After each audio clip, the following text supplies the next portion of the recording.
All right, good evening, and welcome to the Lewisville City Council workshop session. The microphones are live. They pick up all the sounds in this room, so if you want it to be broadcast, you can go ahead and say it. First up on the agenda is the discussion of our consent and regular agenda item. So we'll go ahead and move on to that. First up, I have invocation. Deputy Mayor Pro Tem Bob Troyer. I have the pledge to the flags. Councilmember Tipton. We've got 4 proclamations tonight. Item D1, a public hearing, consideration of an ordinance of the Lewisville City Council amending our zoning ordinance regarding Samtec's 5-star Ford. Any questions on that one? All right, then we'll move on to visitors forum, consent agenda. We have approval of the minutes. We have approval of a bid award for Lake Avalon Boardwalk. How long has that been there? Yeah, I did miss one. Yeah. Sorry about that. Out front. Yeah, we have the out front removal of 3 off-premise signs to 1 new digital off-premise sign. And this one follows the pattern of all the digital ones we've done, 3 for 1. So should clean up that part of Justin Road. Item 4 is the boardwalk and bridge replacement. And how long has that been there? The boardwalk? Yeah, how long? I'm gonna look at So the boardwalk itself has been there since I moved in 2000. But this incarnation of it was redone by the developer like 3 or 4 years ago. But it was, my understanding is that when it was not treated. Yeah, they didn't use treated water. But then we didn't pay for that, I don't think. No, we did not. The developer paid for that. I think the age showed. Oh, the age. Yeah, I probably paid for that if I didn't guess. Next up is item 5, professional services agreement with Lockwood, Andrews and Newman for just under $500,000 for design services for North Cowan. Is this a contract total, or is this a new contract? Because the design is already partially complete, right? The design is a continuation of the contract that we've already had with them. The design is about 60% complete, but we ran into some permitting issues and some other problems with projects. We delayed it for a while. We're bringing it back up to finish the design, and we split it into 2 phases because of the complexity of half of the project. So, but this contract is, So the total is there's one contract, or this is a new contract for the continuation? This is a new contract because the old one closed out. There's a new contract to finish the design of North Cowan phase 1 and phase 2. Okay, so are there pieces of the old contract that are rolled over into this one? Yes, the design is rolled forward. So everything that was completed. Like part of the fee though, right? This is a new fee. But there wasn't any old fee that was left over? No, that was all gone, okay. Thank you. Item 6, revised policy statement 1.0 administration, city council meetings, speaker protocol and update language. Questions or comments on that? Item 7, consideration of the acceptance of the resignation of Randy Tetzlaff for place number 4 on the Old Town Design Review Committee and consideration of an appointment. Do we have a, yeah, there we go, got it. We have Mark Stetzel. That's the recommended. Any questions on that? I have no reports from staff. And we do have an item for closed session. Any other questions on the agenda before we move into item B, which is Project Smarter? And that'll be our city manager, Claire Powell. All right, we'll get started. So, many of you probably have never heard of Project Smarter. It is, as you know, when I do my annual review every year with you guys, I try to set a goal for our team and for myself. So last year was the year of engagement, really knowing 2035 was involved, and making sure that we were really getting out there and getting input from folks and doing a better job in that way. This upcoming year, currently, I think we started this maybe 4 months ago, 3 or 4 months ago. I wanted to make sure we were using data to make our employees' jobs easier so we could do a better job serving the public. One of the things that you'll see is typically as cities get bigger and bigger, Government tends to get bigger and bigger, and so unless you're intentional about trying to look at your processes to whittle things down to be more efficient, things can you can create more red tape, bureaucracy over time. So this goal of this project was for our staff to try to look at all of our processes, or processes that they thought were driving them crazy or that they were not really being as efficient or really tying to data as well as they could be. And then making sure we empowered them with the correct data and allowed them to come up with solutions instead of it being from a top down, having this from a bottom up. Can someone go to the next slide? I don't have the again. So the way we rolled this out was basically, this is inward facing, so it's focusing on our employees. We wanted to use data to allocate the right resources, improve service delivery, and fix the frustrating stuff for Lewisville employees. The best way to have Lewisville employees really want to embrace this is to make this a benefit to them. And so we have several of the goals and why it matters, what they can expect. This is what our commitment was to them. And number 4, I think is important, is our primary mission is to provide exceptional service to the community, but this initiative is about making work better, smarter, and smoother for everyone. We are all expected to carry our weight for the betterment of the team and community, and our data, meaning the city's data, is your data, meaning the employees' data, also the community's data. It's all about transparency. So today we're going to, these are things that probably council has no idea we've been working on. They're very operational in nature, but I want to highlight some of the amazingness of our employees who have gotten into some of the nitty-gritty to find great efficiencies, to help their fellow employees have an easier time at work, but also to provide better service and be more responsive to our community. What's interesting is over the last year, people have been doing this already. This isn't, I don't want you to think that this is just a brand new initiative. To me, putting a name around it and an umbrella around it gives it import, and make sure that everyone that are working on these efficiency ideas and using data in this way see that there is a common goal for the betterment of the city, and that we're all working together no matter what department you're in. So it's interesting, we had 3 different programs that were running at the same time. We didn't really know that at the time. We knew we had these initiatives. And we'll highlight those, but we had Lean Six Sigma that was working. We had Peak Performance that was working at the same time. And we had Spark Tank, which was an initiative that the Parks Department came up with on their own. And then we had other departments that have their individual efficiency programs as well. So it's going to be interesting over the next couple of years to see which of those really pan out to be like the best for like fueling our employees, empowering our employees to do bigger and better things. So it's almost like we've got like this scientific process we're working on to see how to compare better. So next slide, Jeff. Thank you. And with that, I'm going to hand it off to Ashley Cardell. Jim? So just really quickly on this slide is going to pertain to the first 3 projects that we're going to talk about tonight, those being the Lean Six Sigma projects. These focus on 5 phases, the first being, it's called the DMAIC approach, the first phase being define, so we define the problem. Next is measure, we measure what's actually happening. We then analyze the data, we make our improvements, and the control phase is just making sure that this is sustainable moving forward. So I'm going to skip over these slides of us, and we're going to jump into first, just in the interest of time, you know, we got to let So the process improvement that I worked on is our internal grants review. And just to give you a sneak peek into what that details is, this is something that our departments go through before we ever apply for a grant. So the committee is made up of mostly budget and finance members, and really what we're looking for is, does this grant present any risk to the city? For example, if this grant pertains to hiring staff, can we sustain those staff when the grant funding runs out? That sort of thing. So we're just making sure that we're able to address any of those risks. So we have this internal process. When we dug into what was actually occurring with the process, this started back in the fall, took a look at 22 grants that had occurred over the course of a calendar year, and we found a 68% error rate, major error rate. Only 32% of these grants were proceeding through the process as designed.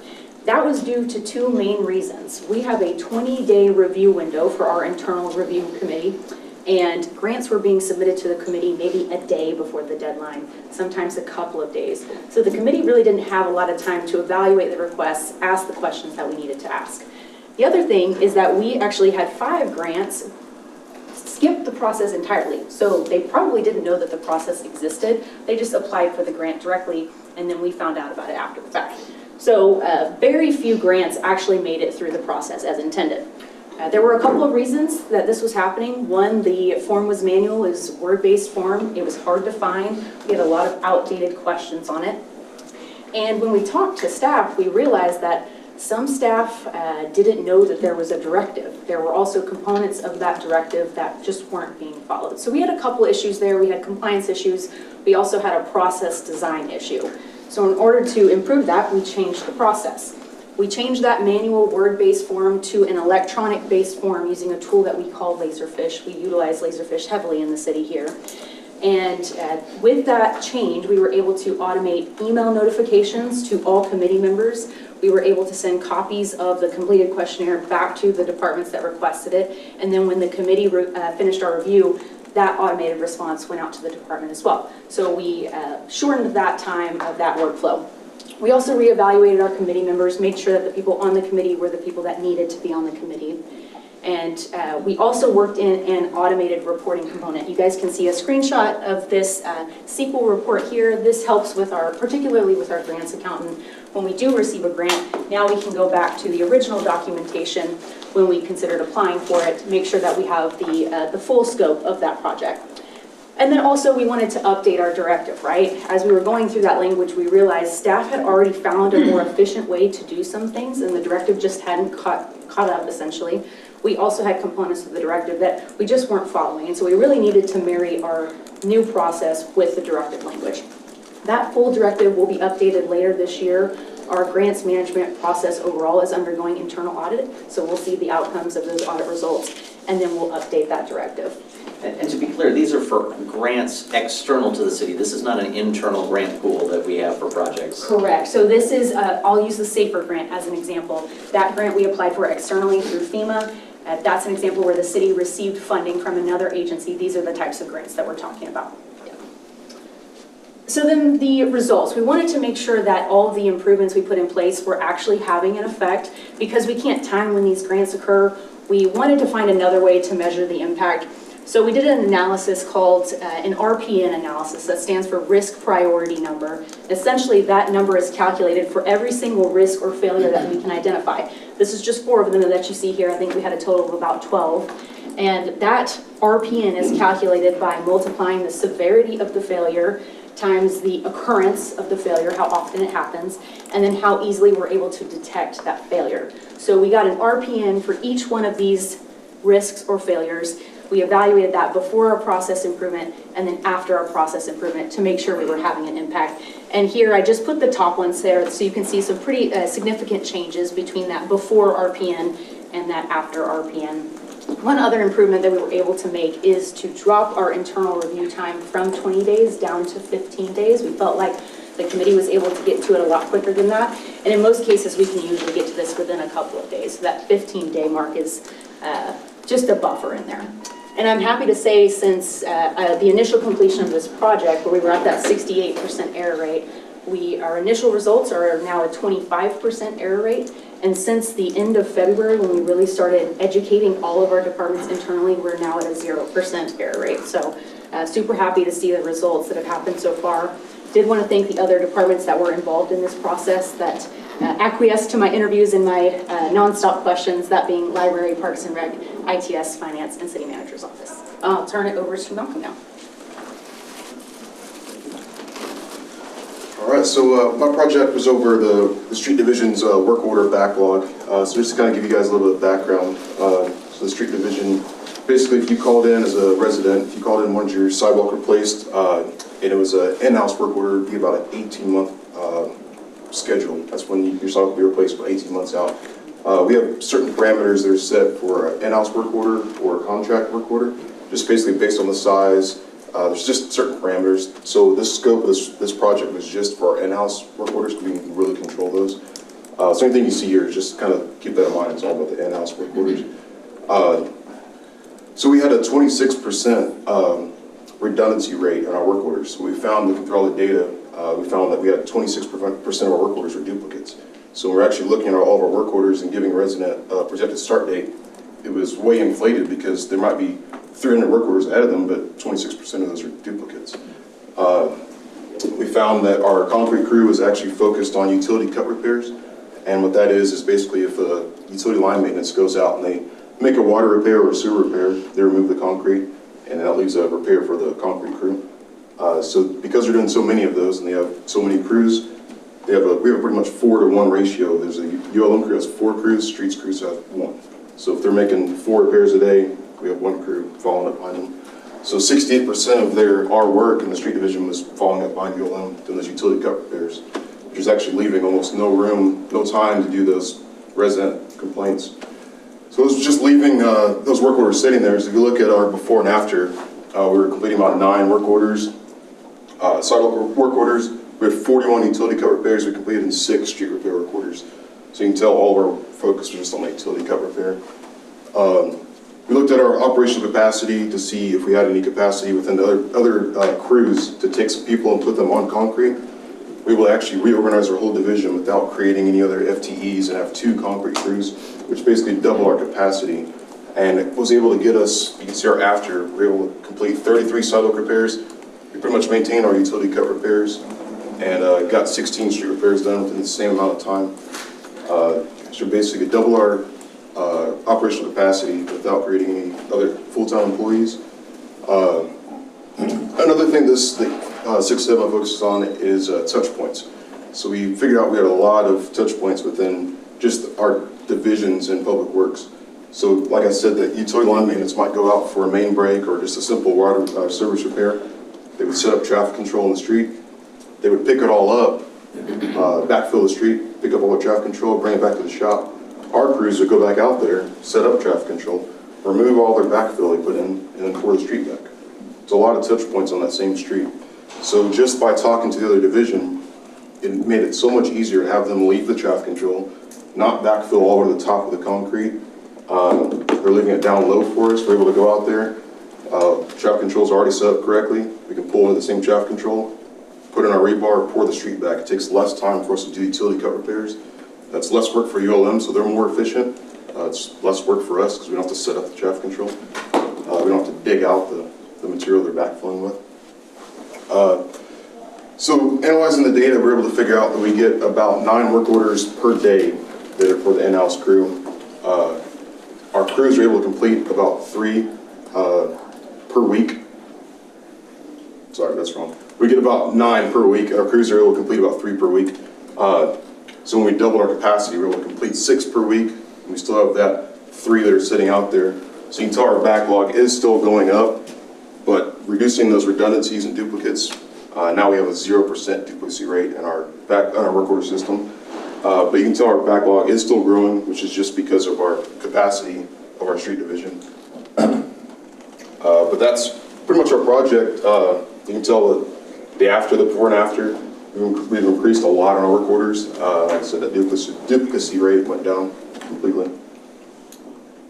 Do we have any questions about our project?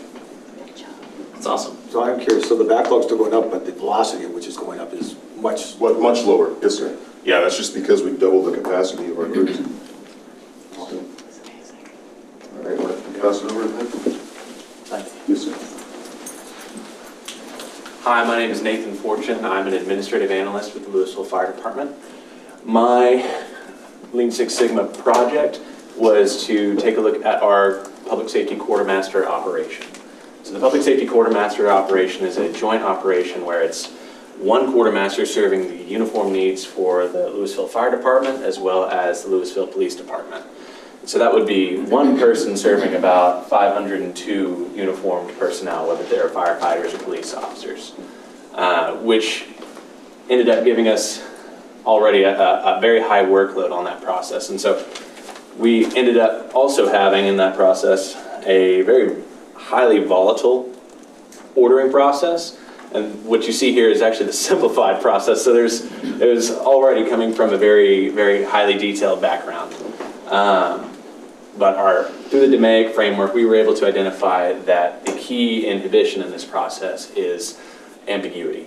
And so by following through with the defining, measuring, analyzing, improving, and controlling, we were able to identify just truly what was the issue that we were facing here. Was it staff related? Was it manpower related? Was it our process? And it ended up being a combination of several of those factors. So one of the issues with our process was from start to finish, if somebody places an order, it took about 42 days for them to receive that uniform item. That's across the board. Some were immediate turnarounds, some were a little bit longer as well, but on average it was about a 42-day delay. So there was clearly some need for some improvements that could be made. Just the trouble was figuring out how that would be. And so going through, we were able to identify a lot of key areas to change.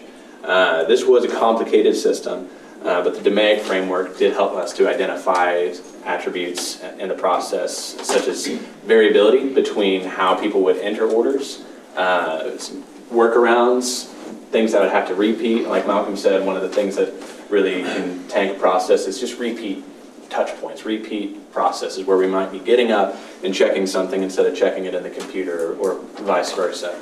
And so by going through, we were able to gain a concrete understanding of what exactly the process looks like. And then once we had identified that, we were able to go through and to remove some of those redundant processes to identify just how big is the task at hand that we're trying to chip away at.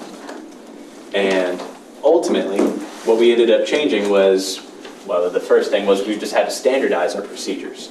So between the Lewisville Police Department and the Lewisville Fire Department, we had one process, and then we had another process, and it was one person following two different processes. And so the possibility for just administrative error, as well as a lot of change, a lot of different routes of communication, it led to a lot of delays and a lot of errors in the process. So we standardized that process. We standardized the procedures, fixed our order intake, and set that into one parallel stream. So police orders and fire orders come in through the same channels now, follow the same route from order fulfillment or from order placement to order fulfillment. So we've standardized that procedure. We set minimum stock levels to make sure that we didn't run into stock outages. One large component of that 42-day delay was vendor delays. So we might place an order for something, and then because we didn't have it on hand, the vendor now has to take that 30 to 40 days to get us the material. By setting minimum stock levels, we decrease the likelihood of that delay, and so we have more stock on hand. We've also identified some needs for higher inventory levels of some high-moving objects. And lastly, in the course of me working through this project, through the Lean Six Sigma program, the police department was already working to mitigate the issue as well by reassigning a part-time position into this role. And it actually served as a great proof of concept of what even just one part-time position can do by way of easing a workload. And so ultimately the result that we ended up with was what you see here, which though was still pretty complicated, it was a much, much greater improvement from where we came from. And this is that streamlined workflow that gives us minimum stock levels. We took our delay from 42 days down to about 21 days for a target.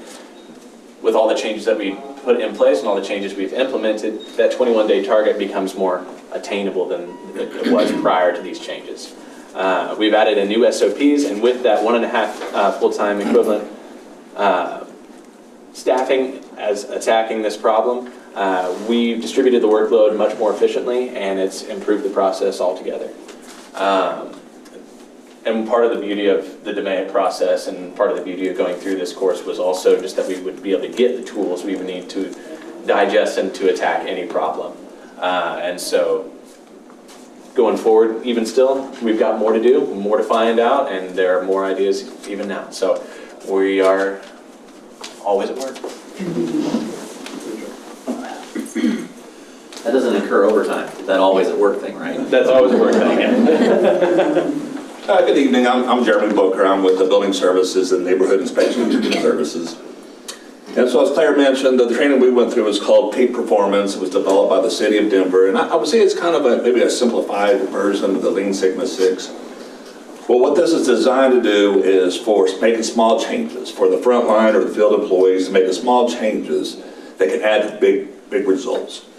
And so there's a couple parameters on this, and one is it can't add to the budget, and you can't ask for any money, and you can't ask for any personnel. So it has to have the resources that you already have on hand.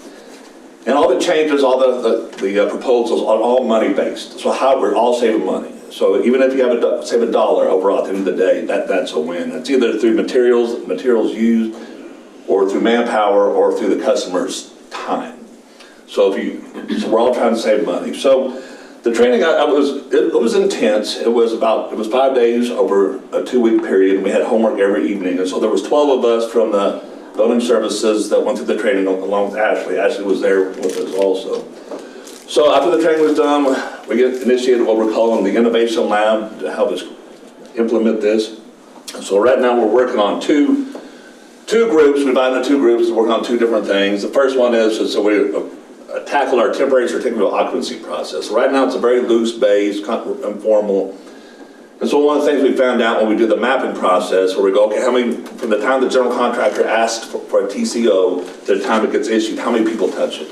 And it was something like 8 or 9 people had to touch this thing before we could issue the permit. And it's very inefficient. So we worked on the process, and we've developed a method where it can just go through 3 people from the time, count the general contractor at the time it's issued. So 3 steps, and then the TCO can be issued.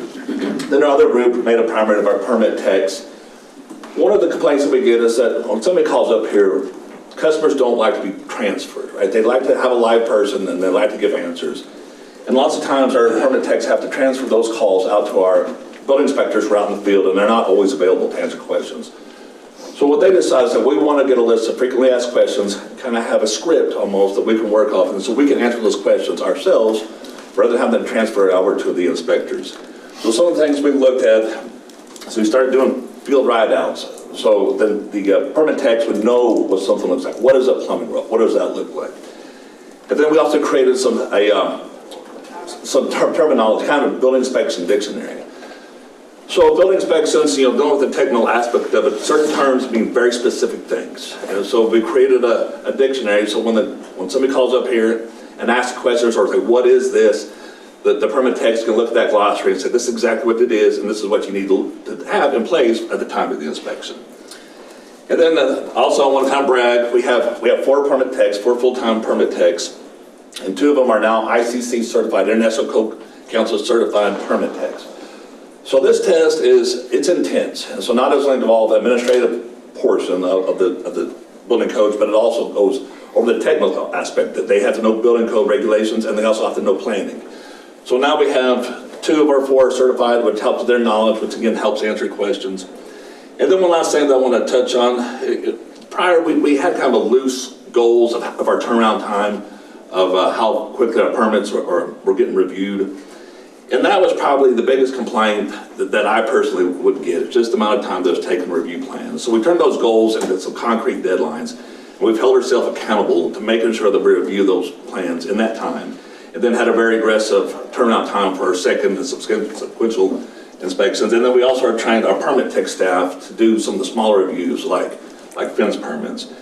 And so I just want to brag on them also, that on our fence permits, we've taken maybe 5, sometimes they've been up to 10 business days for review. We're now turning those around in less than a day. From the time the application is submitted to the time that it's approved and ready to be issued, we're getting those down like 0.8 days, right? So we've really increased our turnaround times on that. So again, we're still in the process of implementing this, but once we get this word kind of, get a better feel for it, we're going to continue with this and continue with new innovations.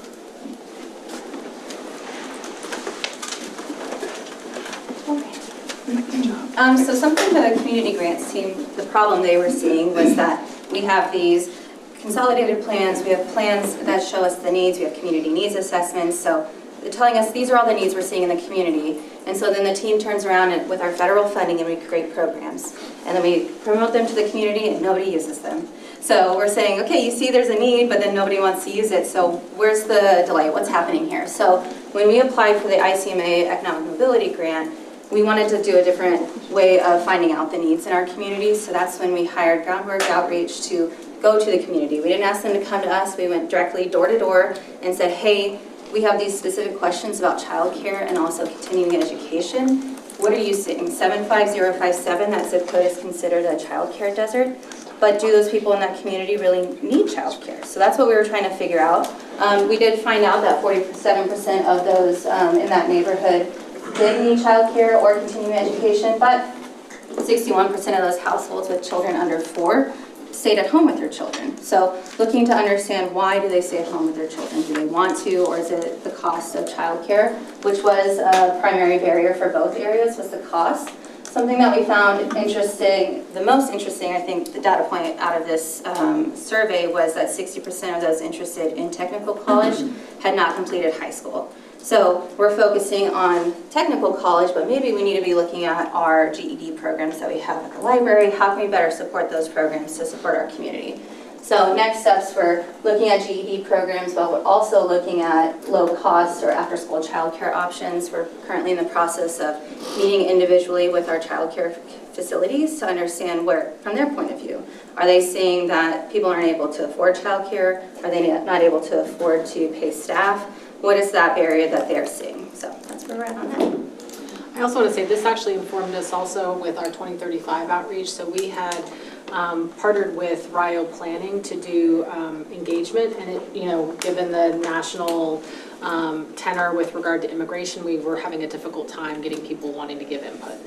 What we saw with Ashley's project was this value in going door to door, and we took some of the money off of Rio and hired a company that would go door to door, and we got a lot of meaningful input that we would not have otherwise gotten if we didn't go to people.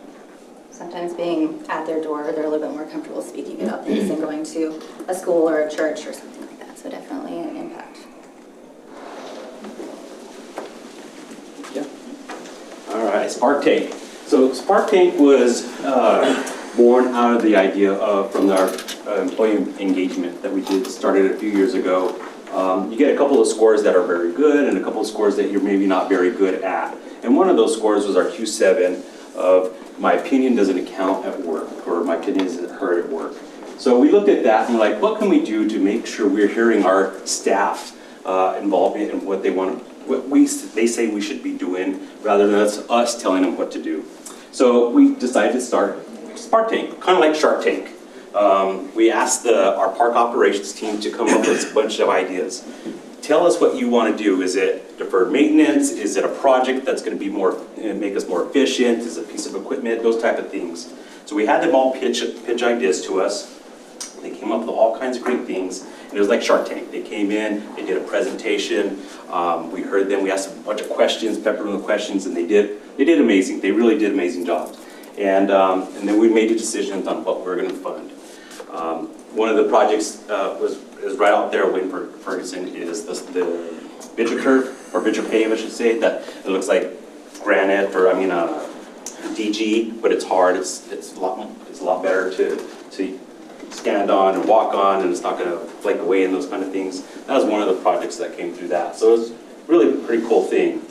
And the next year when we did the engagement survey, we saw that score creep up a little bit. So we're like, hey, maybe it's working. So if you all remember, last year you all gave us some money in an action step. So I know you remember. To fund our second version of Spark Tank. And one of the things we did is we incorporated all of our divisions. So we brought in the Park Operations Division again, our Preserve and Greenbelt Division, and our Programs Division. And because they all like, hey, this sounds really cool. So, and then we stepped up our game of what the actual program was. So we started with an online portal where we asked them to pitch their ideas just online, just give us your basic idea how much you think it's going to cost. And from all those ideas, we whittled it down to a bunch of teams that would actually come in and do presentations for us. But we didn't stop there.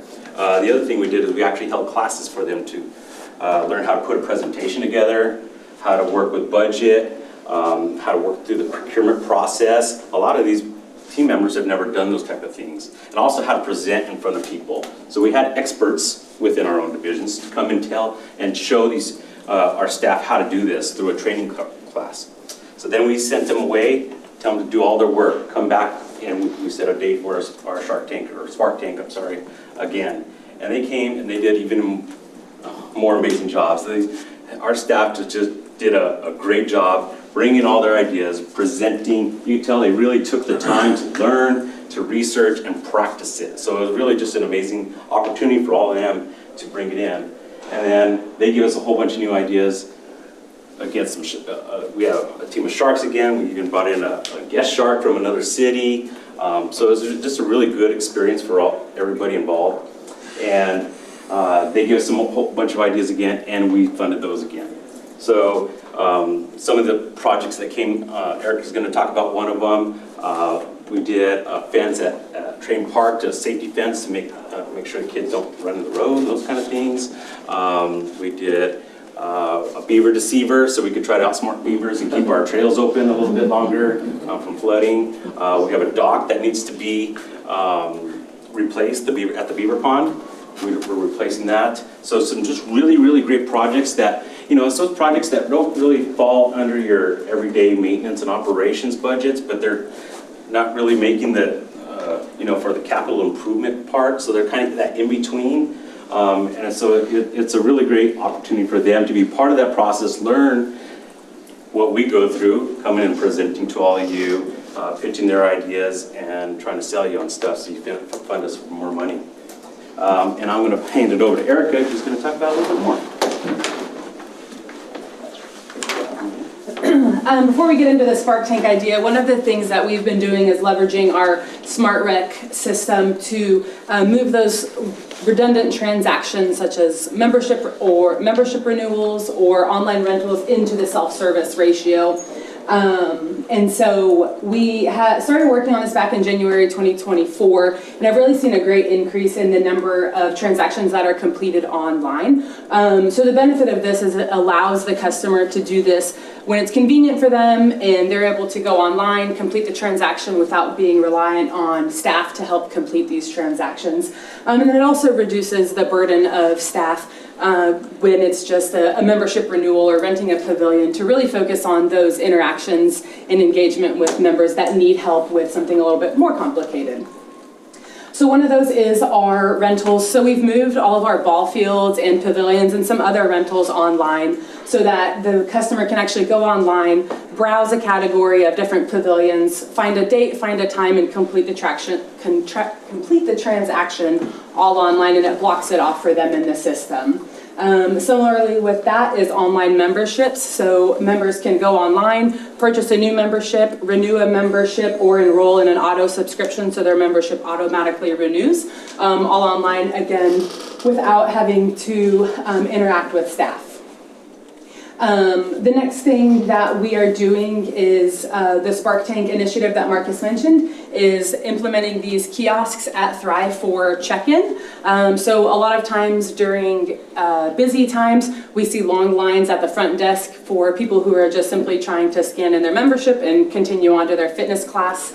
So we are implementing these standalone kiosks, which will sit at the entrances of Thrive and allows people to scan their membership, check in for a class, and continue on their way. It'll reduce the burden of the front desk of people who are just simply doing a simple scan, and it'll allow those team members to have more meaningful interactions with the customers as they need it. So we've ordered the iPads and the stands and all of the hardware required for it, so we're waiting for all of that to come in, and we're looking at implementing them in the fall when it comes in and deploying them.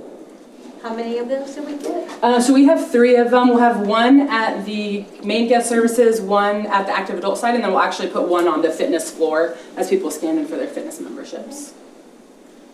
I actually have a question too. Sure. If you go back a couple slides to the bar charts. Mm-hmm. So both this one and the one in front of that, they both have a pop in July. Is that just seasonality? Yeah, specifically at Thrive and Sun Valley, we see a lot of memberships happen in the summer months, and then same thing with rentals, pavilions. We have a lot of seasonality in the rentals of pavilions, and then at the water park as well. Sun Valley.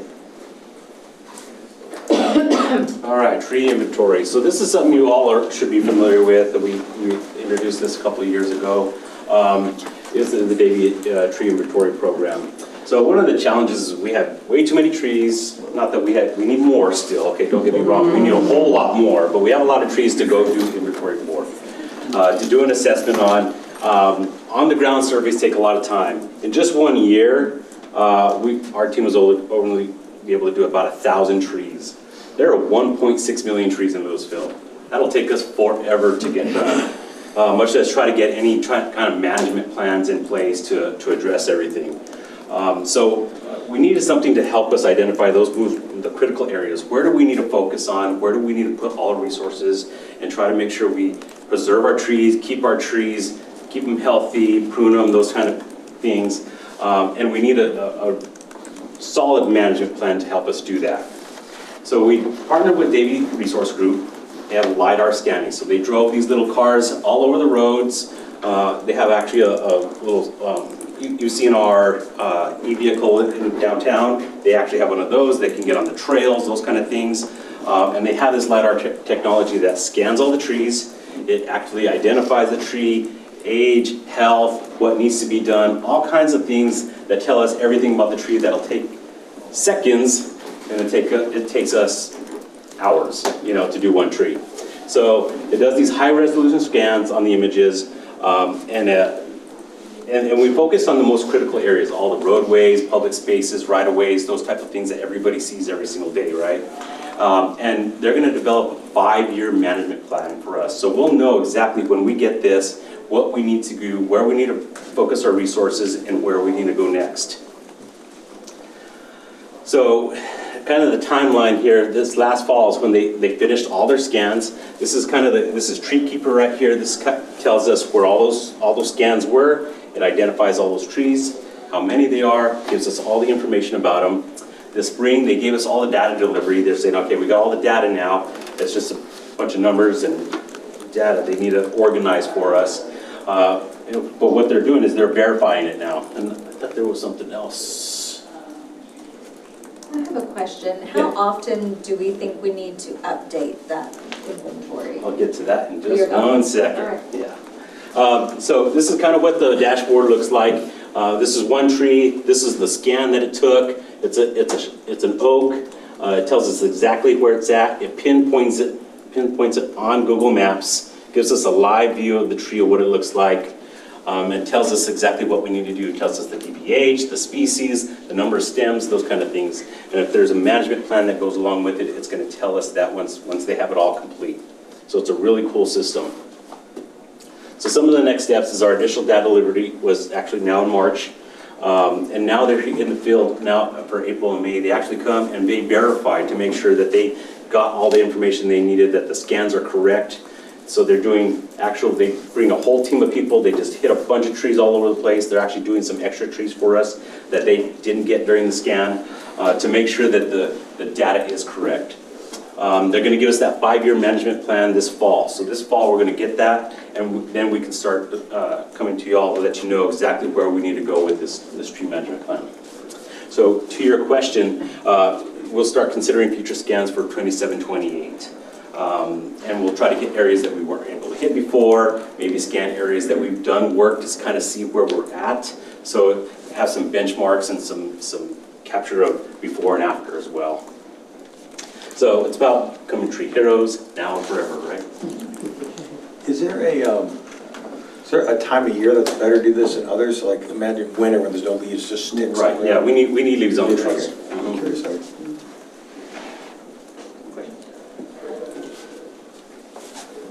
Next. All right, well, now for some ideas that just came out naturally from within departments, and we're speaking about the library today. So we've been collecting a lot of data for a long time in the library, and some of those staff members were giving the data and then really never looking at the data again. So we wanted to provide them with the information on what they were doing, and also use that data more efficiently for staff to inform our decisions. And we wanted to be able to automate collection of that data. So instead of taking tick marks at the desk, at the reference desk, or at the accounts desk with things that they were doing, one of our staff members, David Dagata, who's relatively new, was able to use his technology skills and create this online form that we could put on our intranet site, so staff members could then just start clicking on it instead of keeping track of it on a tick mark and then somebody else having to calculate it and put that into a spreadsheet later. And then that automatically can pull that data and aggregate it into like an hour's worth of work. So this is an example of how that data is now showing up for the accounts team. They're able to see like the type of shelving that they're doing. So in addition to like what items they shelved, or how many items they shelved, they can see this, for instance, is a pie chart, and they can see which area of the collection they spent their time doing. So they can see changes and where their work is going. They can also see how busy it is at the desk. So like 3 o'clock, it was not one person. That's an incorrect data point, but anyway, it can show how busy it is at certain times of day, and so maybe we think it's busy at a certain time of day and it's not, and we can staff accordingly. So this is just showing how data that we're collecting can be better shown to staff, and then we can make smart decisions from that data. Another example of a technology change in the accounts department is an onboarding plan for our staff. So we have written documents on what our staff are supposed to be doing, but in the past we'd had to have, like, you guys read through this and then we'll talk about it, but people process things in different ways. So we wanted an opportunity for the staff to get this through a video, get this through the written document, take tests on it, and then kind of see where they are on their training plan. So using Notebook LM and some other tools, our account team was able to just kind of upload some documents and create videos for our staff to learn their new position. And then they just kind of track it all on the intranet site and go back to the document if they need to read through that. It's really providing them some consistency. Everybody can kind of start with the same path and have the same base level of training when they start. So yes, it's been very exciting, and we'll see where we go from here. It's very efficient. Creating a script and taking video and figuring it all out is very difficult, but uploading into Notebook LM and it kind of creates the videos for you. It requires quite a bit of tweaking, but it is quite quick. Yeah, that one's really exciting for me because I've asked the library to now create a video for all of our employees to teach them how to create a video, so that we can all do training like that. I know. As a former attorney, I'm super excited about this because, like, from all of our code enforcement standpoints, all of our teams that are out in the field, like, you come in and you're immediately like charged with like doing animal control, or you're dealing with code enforcement. It's like, can we have a training module that has them trained on their codes, and then they can take quizzes on that? I think that's super exciting. I know Liz will love that too. All right, so we got the police department here, and this should take about 40 minutes to get through. You've got 12. I can do it.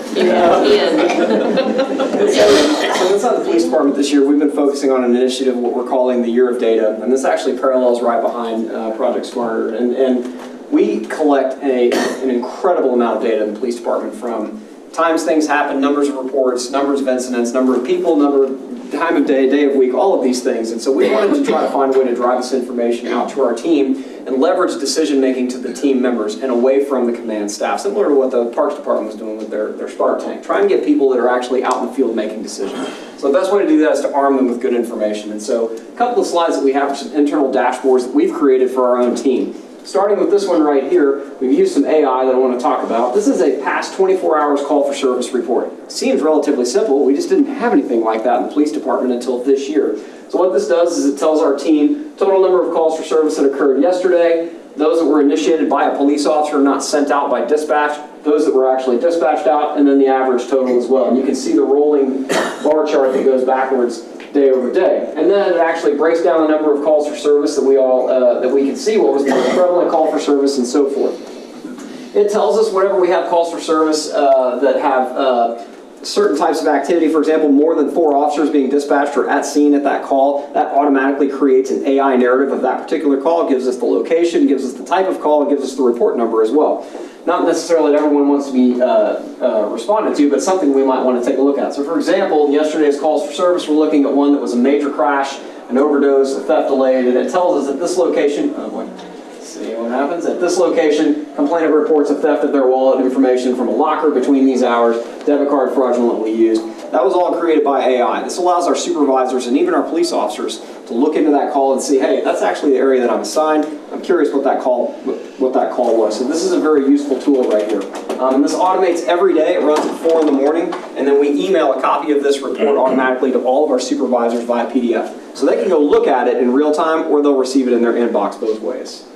The next thing that we did is we drilled down a little bit further. So we're talking about global calls for service. We actually divide our city into 5 geographic districts for policing. And something that we've been pushing in our police department is what we're calling geographic accountability. And that's really taken off this year from an initiative. Again, everybody has an area that they're responsible for in the police department. We want them to be responsible for that area. So whether you're working in patrol and you're in District 5, that's your area. If you're working in records and you're over open records, that's your area. Everybody has responsibility and accountability for their spot.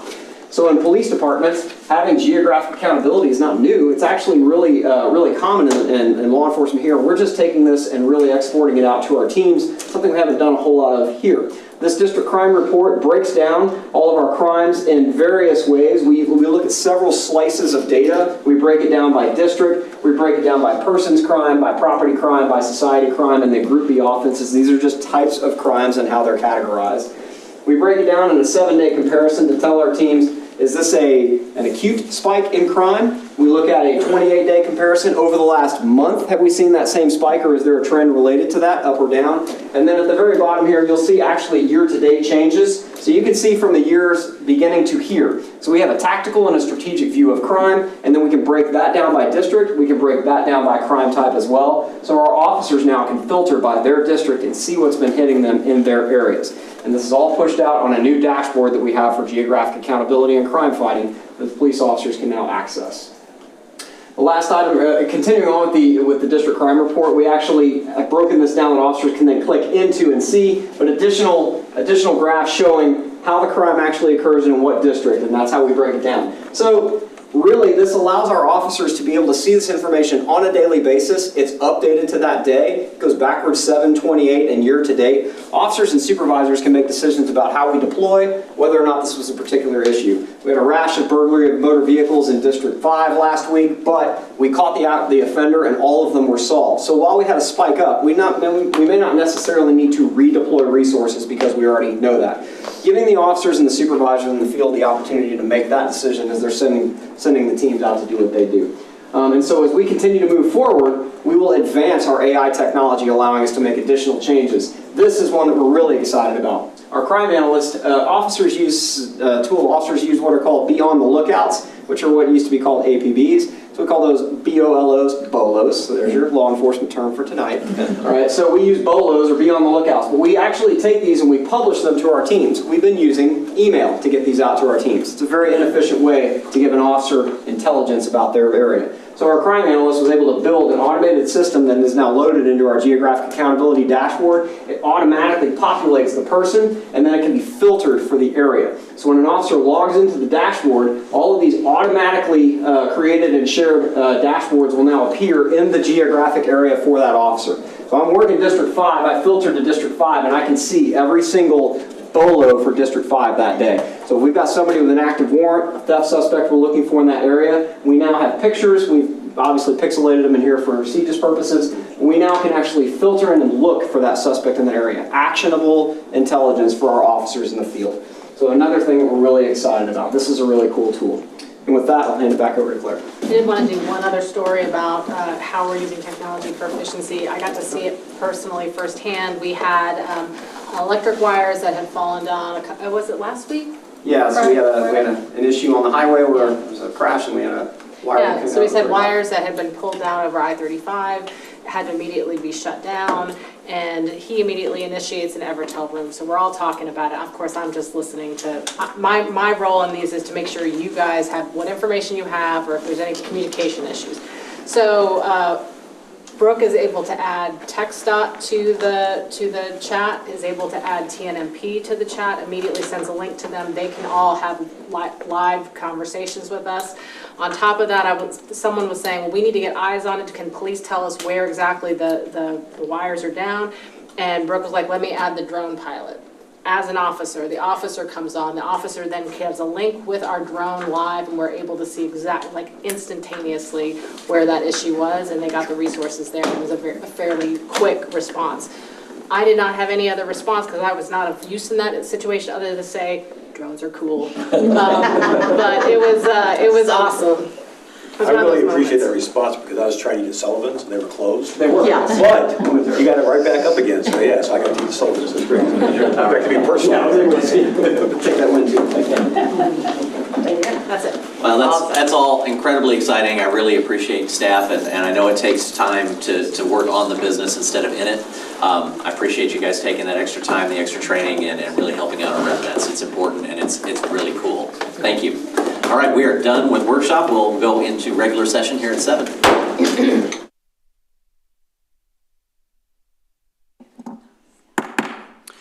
All right, welcome to the regular session of the Lewisville City Council. We do have a quorum. First up on tonight's agenda, we have the invocation by Deputy Mayor Pro Tem Bob Troyer. Please stand and join me in a moment of quiet contemplation.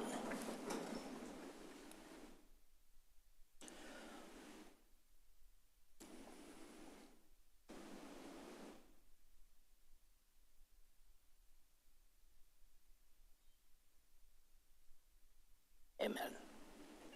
Councilmember Tipton, would you lead us with the flags? Yes. Pledge allegiance to the American flag. I pledge allegiance to the flag of the United States of America and to the republic for which it stands, one nation under God, indivisible, with liberty and justice for all. The Texas flag. Honor the Texas flag. I pledge allegiance to thee, Texas, one state under God, one and indivisible.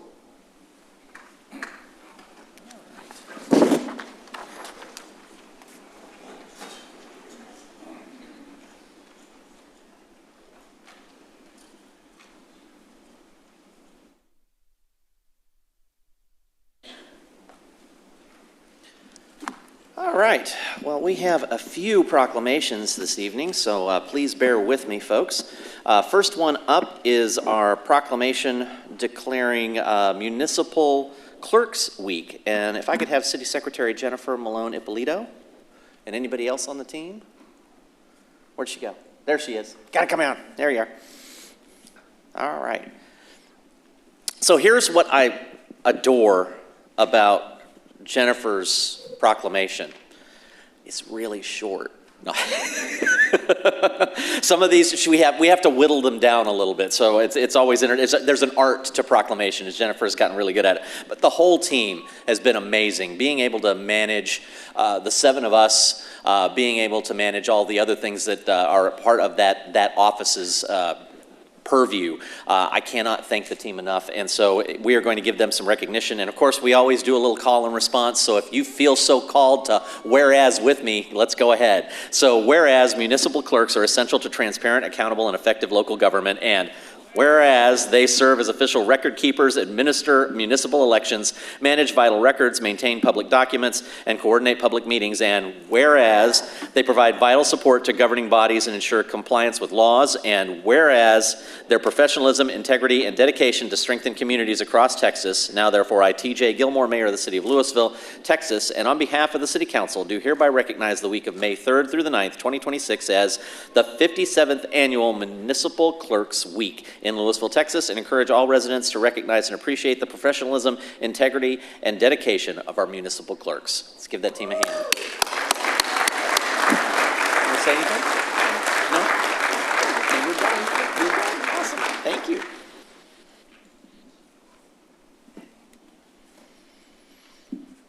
All right. Next up, Chief Rollins and Police Department staff. I think it's them. There's a crew. Where's my PD? You wrote this one? It is kind of tight. I like it. It's All right, so we have National Police Week, and folks, you know as well as I do, these folks that are standing behind us are just a small representation of all the team that we have that covers this city every day of the week, 365, 24/7. I could not be more proud of our team and how they help our city.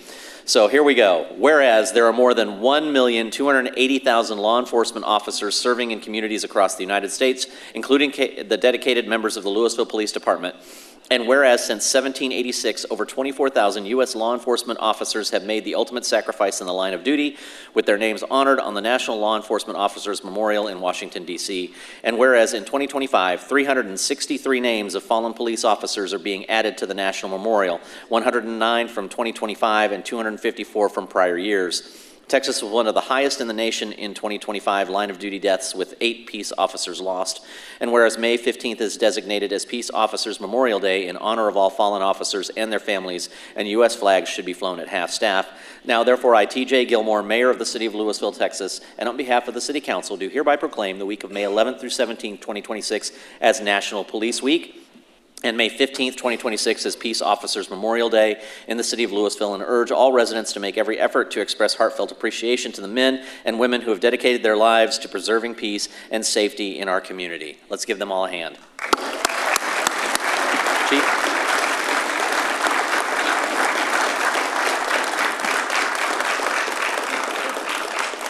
Thank you, Mayor, and ladies and gentlemen, it is a pleasure to be in front of you, certainly as your police chief, but I am just the chief. The actual team that gets the work done back here, that's the team that needs the recognition. These men and women of this police department are out there 24 hours a day, 7 days a week, answering your calls for service. They are a dedicated group of people that are interested in public safety, interested in ensuring your problems are resolved, and interested in community collaboration. And I can look across this entire group of people and see new officers, older officers, lateral transfer officers, supervisors, some of our new lieutenants. Our Rookie of the Year is back here. We have got a great team. We appreciate the support. Wave. There he is. Right there. We really appreciate the support that we continuously receive, not just from our community, but also from our mayor and council. We look forward to continuing serving you. And I want to thank these men and women for the job that they do alongside you. Thank you.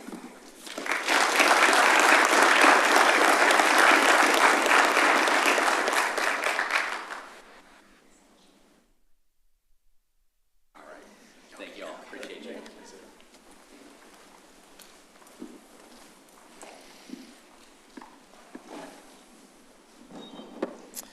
Where is Malcolm Texera? Come on up, please, sir. Malcolm's a machine, by the way. I am always excited when I see something posted by him or the team. He does the job. So today we have a quick proclamation for National Drinking Water Week and National Public Works Week.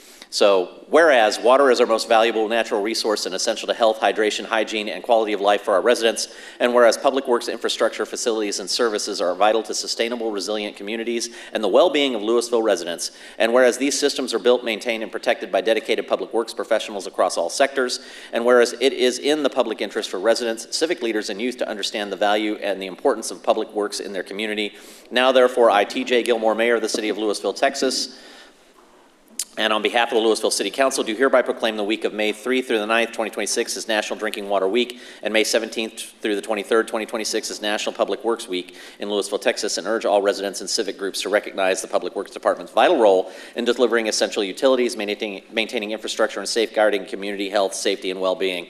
And I will tell you, if you didn't notice all these wonderful folks, thank you guys for coming down, I appreciate it. Go to a third grade classroom and sit down in front of that group and say, you're the mayor. What do you want to know about? Everything those third graders want to know about is what these folks do. They want to know how toilets flush. They want to know how water comes out of the tap. They want to know all that stuff. And it is awesome because they understand the important stuff that cities do. So you guys, you make my job easy when I go talk to third graders. Malcolm. Thanks, sir.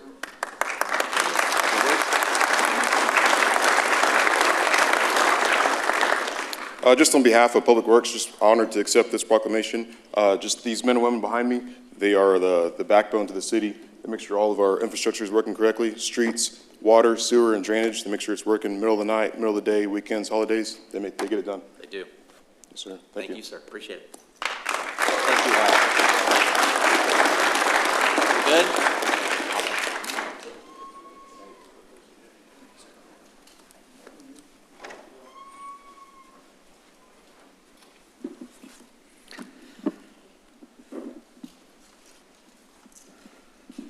All right, I think I saw some cyclists. Let's go.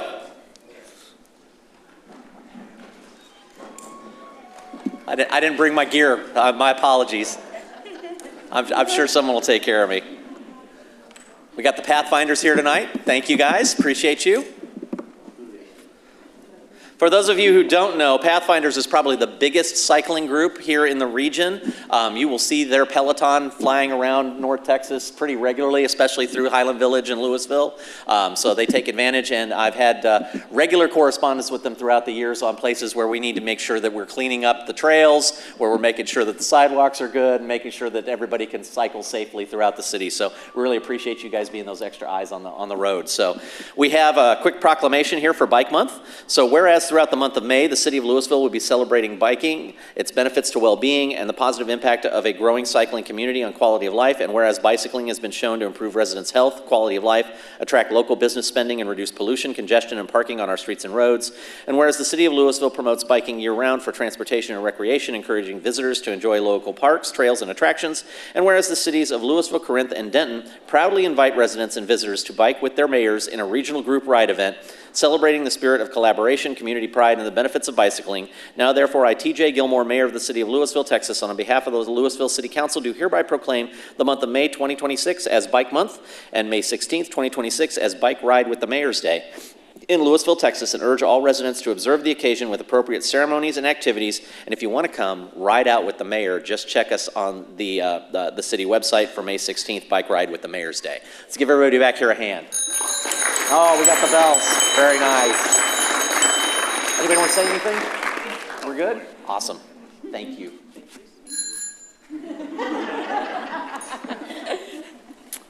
I don't know, I kind of like my mallet. Yeah.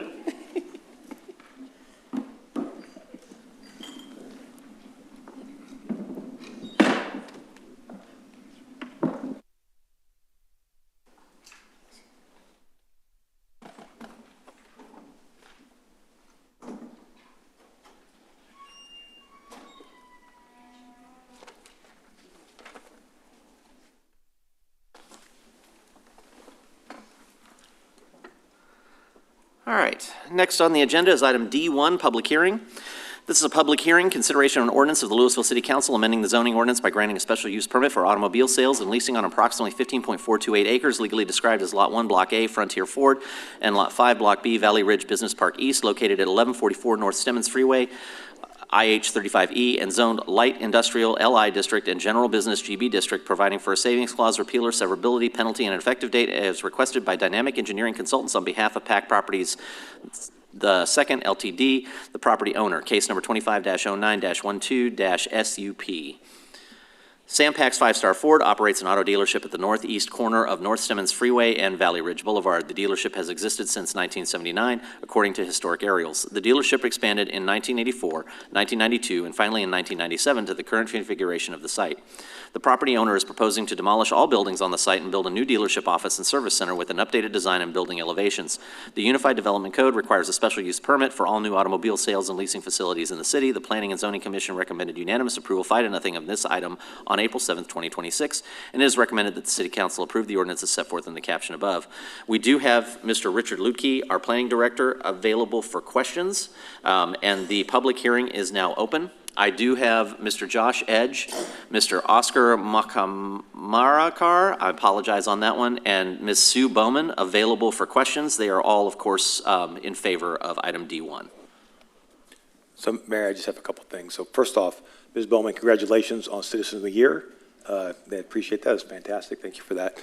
And then, Richard, the facade looks fantastic. It looks really nice. It's a big improvement from what's out there right now. I did have one minor concern about the employee parking, where we have a tree every 15 spaces instead of every 8. Can you describe where those parking lots going to be? I just want to shove it anywhere we can put a tree in. I'd like to put a tree in. Yes, planning staff worked extensively with the team working on this project to ensure that they are providing the required number of trees, but to place them in the most impactful areas. So in this case, the employee parking is at the rear of the buildings and just a portion of the north side of the showroom where it has very little visibility from the public. And also this is consistent with similar type projects that staff has worked on other sites along the I-35E corridor. Okay. And when we talk about the tree placement in a parking lot, how does every 15 spaces compare to maybe some other cities? On average, most cities require 1 tree per 20 spaces, so our requirement is a little more aggressive. It's a priority here in Lewisville to plant trees, as many trees as possible, because of all the benefits. So we require a few more trees than most of our peers. Okay, thank you so much. Appreciate that. I did appreciate the tactful way of explaining why it's less maintenance to have less trees around the cars on display. Other questions? Council, if there are no further questions or comments, I'll entertain a motion to close the public hearing. Motion to close the public hearing. Second. I have a motion and a second. Council, if you please vote. Motion passes unanimously. Council, I'll entertain a motion.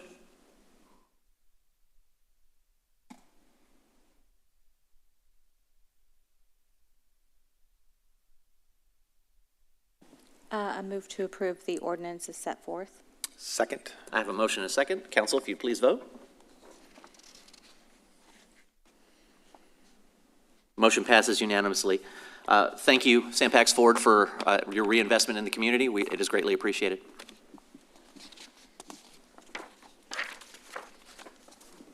Item E, Visitors Forum. Speakers must address their comments to the mayor rather than to individual council members or staff. Speakers should speak clearly and state their name and address prior to the beginning of their remarks.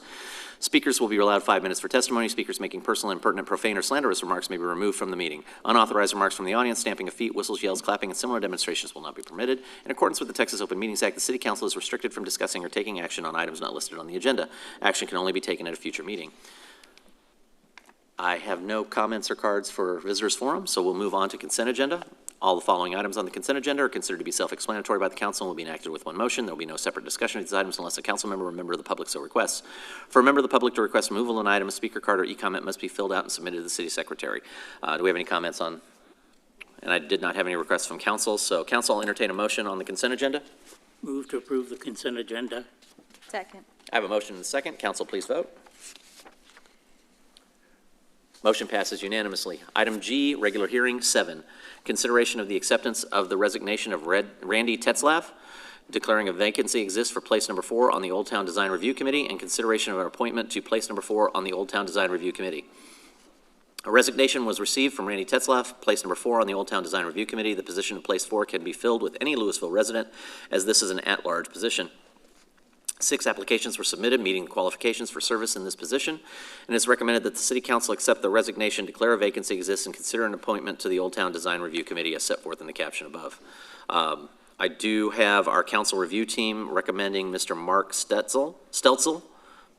So I'll entertain a motion.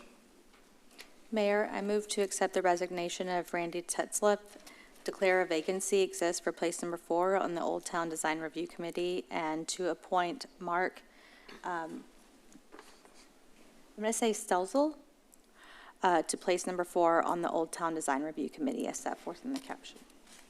Second. I have a motion and a second. Council, if you please vote. Motion passes unanimously. Item H, reports. I do not have any city staff reports at this time, so I will start. Councilmember Kelly? So I do want to start. Should we talk about Bob real quick? Does everyone want to do this? Fantastic. So Bob, Councilmember Troyer is stepped down, and his position was open. And it was just in our election yesterday. And I want to take just a minute to talk about how Bob has influenced me real quick. So I met Bob probably about 10 years ago, and I think I told Bob this story. But I went to a Breakfast Club meeting, and I wasn't on council, didn't really want anything. I just saw that there was a breakfast club that was meeting. I just thought it'd be a nice way to go meet some neighbors. And went out there, and Bob introduced himself, and he said, "What are you running for?" And I said, "I'm not running for anything. I just came out here because I want to meet neighbors." Bob said, "Nobody comes here unless they're running for something." And that stuck with me. So when I did decide to get involved in politics, this is one of the reasons why I'm so active and involved in trying to engage the community, is because of people like Bob, who set that seed in my head 10 years ago that get engaged and stay engaged. So thank you so much for that, Bob. Appreciate that.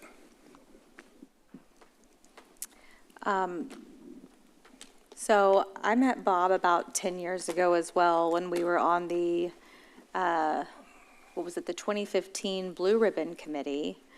And I just remember how, I'm going to use the word, Bob, I'm sorry, jolly. You know, he just always had such a big smile on his face, and you know, he was always such a great contributor. And then I think you were on that committee when you decided to run for council. And I think at that time a seat had come up, and for some reason, I had never considered it before, but I thought, oh, I might run. That might be interesting. And then I looked online and I saw that Bob had already filed, and I was like, oh no, you'd have to be crazy to run against Bob. I'll never run against Bob.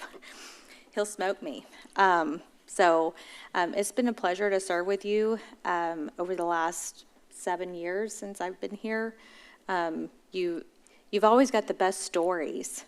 Anytime we go to a conference or just, I mean, you always have the best stories. Definitely have the best ghost stories I've ever heard. So ask Shantae, she loves them.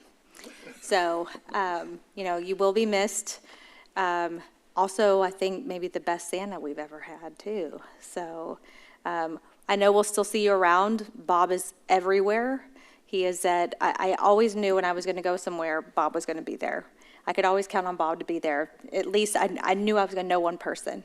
So we appreciate you, and, you know, enjoy the rest, and we'll see you around. Well, Bob, I haven't known you as long as all the others, but you gave me great insight when I was running for this seat, and I appreciate everything you've done, and I look forward to seeing you here in the near future. Thank you. Bob, we first met in 2014 when we were sitting on the same 2025 Vision Committee.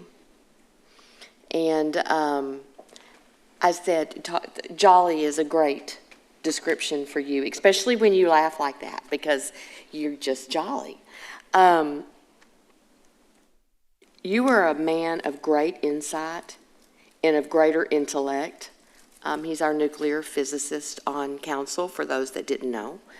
And you will always forever be part of the Sam It's a Ham Club. And those that know, if you know, you know. If you don't, I guess you don't need to.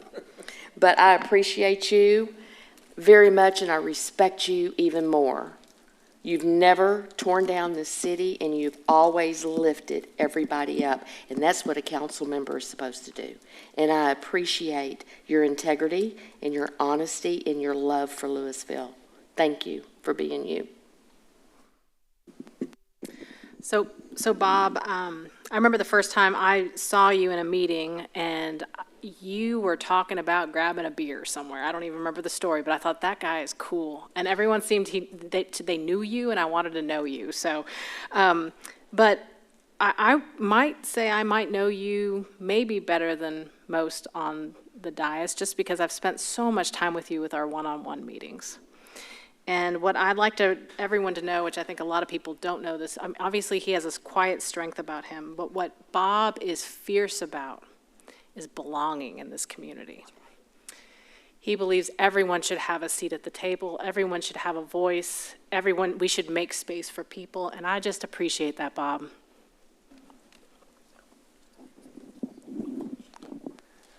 I probably met Bob, I think probably 2015, probably either Citizens University or at the Sounds of Lewisville, which starts tomorrow.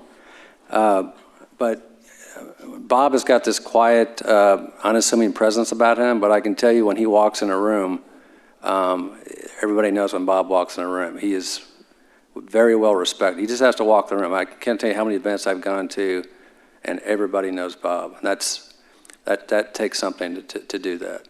We just happened to be at the LISD incubator event the other night, which Bob has served on about 8 years, and those people made a mention of him at the end. They made a moment to say something about his 8 years of service, and that says something about the fact that they know they're going to miss Bob, and I will miss you too, Bob. I've sat next to Bob for the last 5 or 6 years, so good luck.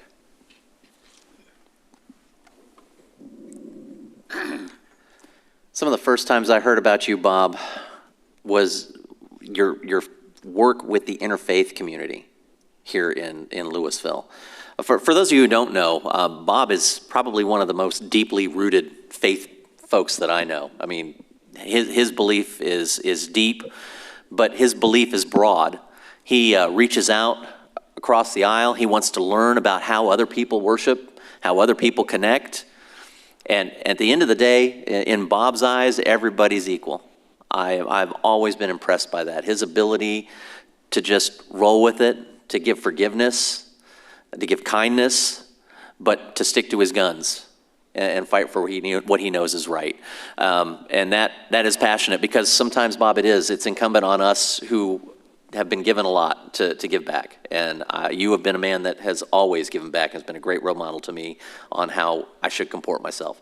Although I don't do it all as well as you do, every so often I'm reminded. So I want to thank you, Bob, for being just such an awesome role model for everybody in this city. A role model of how to act, how to lead, and most importantly, how to follow. Liz, did you want? I just wanted to say it's been a pleasure working with you. I feel like I've always related most to you because we're both quiet. And I'm going to miss sharing the candy drawer with you. Almost empty. Any of our team and the directors going once, going twice? We will have a ceremony celebrating Bob here in a week or so after the elections are vetted. I think we're scheduling that. I'm sure there'll be an opportunity to toast the man with a beer when we're all done with that. So, Bob, thank you very much for all of your support of the city and your continued support, because I'm sure you are just changing roles, that's all. Yeah, you're not going to get rid of me. I was not expecting this at all. This is not what I was expecting. I do appreciate all the remarks. It has been a privilege and a real honor to serve on this council for the past 9 years, and it's been a privilege and honor to serve the citizens of Lewisville. And I appreciate the support that I've had through the years. I'm going to miss it. But like I said, I'm not going away. I'll be out and about and trying to figure out what I'm gonna do next. Did you hear that? There's a volunteer available, somebody. So, all right. Yeah. Thank you, Bob. Appreciate you. Next up on the agenda, we do have a closed session item. So in accordance with Texas Government Code, Subchapter D, Section 551.071, consultation with attorney, consideration of complaint filing related to Public Utility Commission of Texas substantive rules, subsection 25.486, Section 551.072, real estate property acquisition, Section 551.087, economic development, deliberation regarding economic development negotiations. We are going to go into closed session.